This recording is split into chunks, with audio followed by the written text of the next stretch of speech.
If you're planning your very first Universal Orlando vacation, Cabana Bay might be the easiest decision you're making. It's fun, it's nostalgic, and it might save you hundreds of dollars compared to the premium resorts. But there are a few important things you need to know before you click that book button.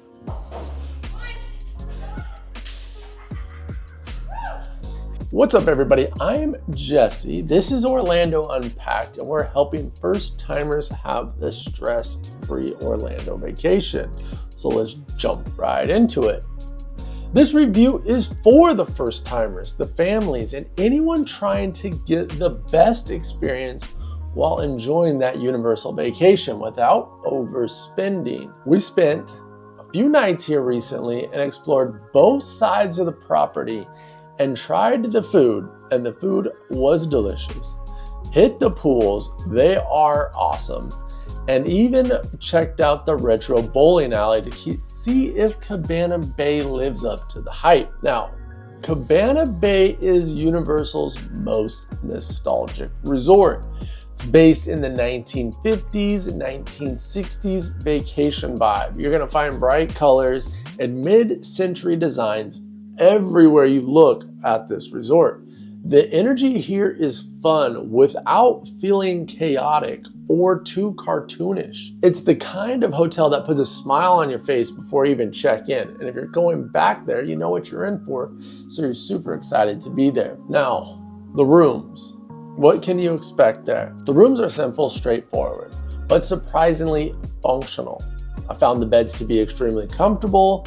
The pillows and everything was clean. Plenty of storage and a split bathroom design that's great for families to get ready fast in the morning. That way, not all packed on top of each other. Found the toilet and the shower to be separated with a vanity in the middle. Extremely great. Now, if you book a volcano view room, this is the hidden gem that people don't even think about at Cabana Bay. That's where the wow factor kicks in. You're literally going to be looking at a theme park from your window. Hidden gem, awesome. Also, direct access to Volcano Bay. This resort has a dedicated park entrance. Quick takeaway, rooms are better than value hotel expectations, absolutely. This hotel can get busy and is family oriented, so during peak times, you could expect it to be a little noisier. So some of the amenities and pools you're gonna find on property, and this is why families love it. This is where Cabana Bay becomes a vacation on its own. It's a resort here.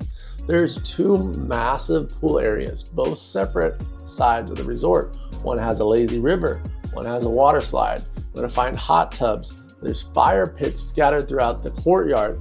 This is the stuff kids talk about for weeks. And grown-ups, strong drinks poolside don't hurt either. Best pool times you can find mornings and then late afternoons before the park crowd rushes back. Now for food and dining, food here is good. It's better than it needs to be, and it's better than I've found at a lot of other theme park hotels. Not gonna point any names, but I'm sure you can figure them out. And even better than that, it's affordable for how good it is. Nuclear fusion. Not mind-blowing, but it's pretty close for resort food for a theme park-based resort. I really was surprised by how good the food was here. But you'll find something for everybody. The Bayline Diner is more of your cafeteria style option with different stuff, mobile ordering, and it gets busier, and you've got your standard checkout. Now, Galaxy Bowl is absolutely the hidden gem. It's inside the bowling alley, and it's a sit-down restaurant. Now, the menu is limited, but the food is good, and it's not too crowded. This is gonna be your quieter, off the beaten path eating. It's not just for bowling snacks. I'm hitting the shuttle, going right over to Voodoo Donuts, ordering a coffee and a couple donuts to get my day started right. It's not at the resort, but it might as well be as close as you can be. Super easy to hit that up.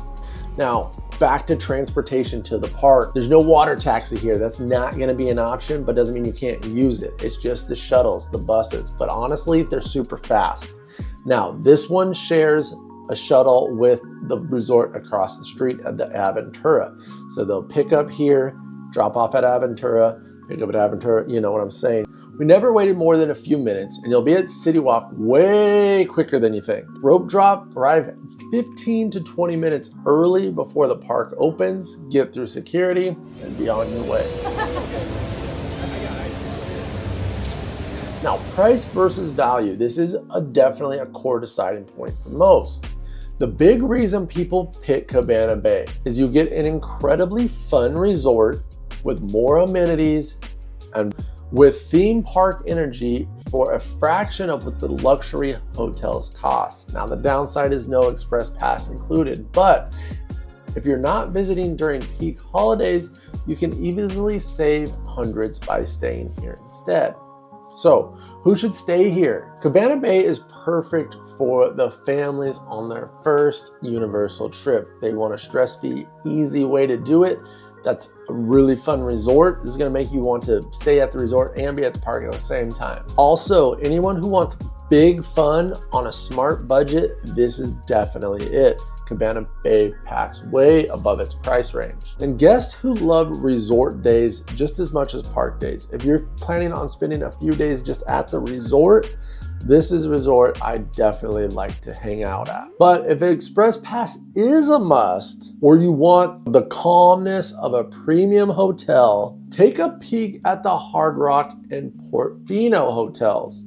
They're a little bit more, they're gonna come with this express pass, but they're a little bit more luxury oriented and don't have the whole family vacation vibe, because that's what you're finding here at Cabana Bay. So what's the final verdict overall for Cabana Bay? After this stay, I absolutely get why Cabana Bay is one of the most popular, if not the most popular hotel in the Universal bubble. It gives first everything they need, fun, convenience, and let's not forget about price.